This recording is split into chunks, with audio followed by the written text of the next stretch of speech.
Ce lundi matin, quai des Chartrons, face au skatepark, il restait encore des traces du drame qui s'est joué vers 3h15 dans la nuit de samedi à dimanche. Il pleuvait, la visibilité était réduite quand la trottinette qui roulait sur la chaussée vers le centre-ville a été percutée par une voiture. Le pilote est décédé sur les lieux de l'accident, la passagère a été grièvement blessée. Après s'être arrêté, l'automobiliste a pris la fuite. Grâce aux débris de la voiture, le propriétaire du véhicule a pu être identifié. Placé en garde à vue, il était auditionné ce lundi matin. L'enquête est en cours.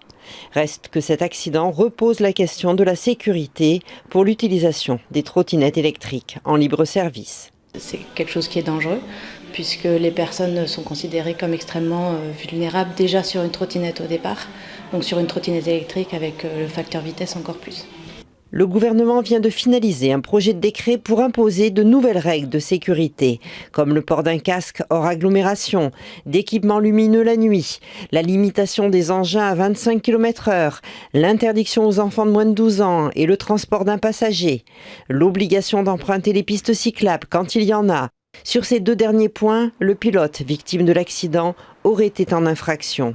Aurait, car le nouveau code de la route prévu pour octobre n'est toujours pas entré en vigueur. Donc aujourd'hui, les trottinettes, juridiquement, on ne peut pas, il n'y a pas de possibilité de réglementation aujourd'hui sur le cas de la trottinette. Ce ne serait qu'une question de semaines. Quoi qu'il en soit, rappelle la prévention routière, aucun cadre réglementaire ne remplacera la prudence et la responsabilité des utilisateurs de trottinettes, mais aussi de tous les autres usagers de la route, automobilistes compris.